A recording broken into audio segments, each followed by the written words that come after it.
احمد شديد عملها له بالاحساس في الجانب الشمال. وادي امامنا كيفور يشوف الادوار الدفاعيه للاعبي فريق نادي ليوبار، وما زال الاهلي يبحث عن التسديد. احد الحلول جول، الحلول جول. رامي ربيعه يضع الاهلي هنا في هذه المقدمه، ومقدمه مستحقه وهدف مستحق لرامي ربيعه اللي تقدم وساند بعد ما فقد الثقه في زملائه المهاجمين، ويسجل رامي ربيعه اسمه في سجلات التاريخيه لبطولات والقاب النادي الاهلي ليفتتح الاهداف.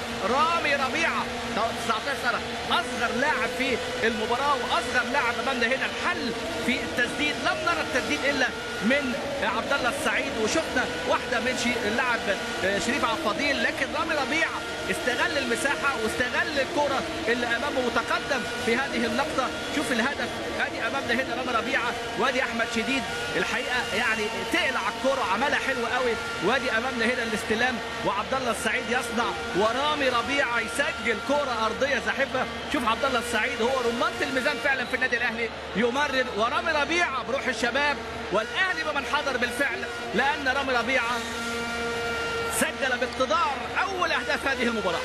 حلوه يا سلام يا رامي، يا سلام يا رامي، يا سلام يا رامي. صعبه جدا على اي حارس مرمى، ارضيه زاحفه، راجل جلدس ده عمال يشيل كرات وانفرادات المرمى. الحارس جلدس امامنا هنا بنتابع، عادي امامنا عبد الله السعيد، هات وخد مع متعب، يفتح اللعبه حلوه. بركات ارفع عينك، ولكن امامنا هنا محمد بركات بقى المره دي يفتح عينه ويأكل حارس المرمى الملبن ويسجل هدف جميل. محمد بركات امامنا هنا وهو يسجل بعد ايه؟ بعد فتره غياب عن التألق للاصابات الكثيره، ومحمد بركات ملك الحركات كما نتابعه في هذه اللقطه الزئبقي. وادي امامنا هنا حسام البدري مع وائل جمعه يقول له بقى اشيل الفتره دي، احمينا، احمي مرمى شريف اكرامي. صخره الدفاع في حوار مع صخره دفاع اخرى. حسام البدري كان من المدافعين الاقوياء جدا.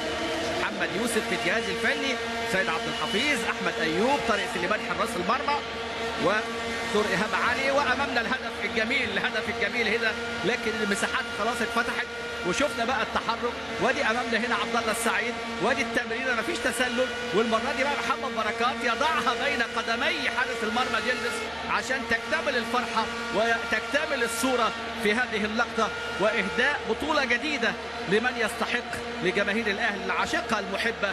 ويعني النادي الاهلي يضع ابتسامه على الوجوه المصريه في وسط هذه الاجواء وفي وسط هذه الظروف. ادي امامنا محمد بركات، يا سلام بركات. شوف بركات بقى خبره كبيره، 36 سنه، سكه حديد اسماعيلي.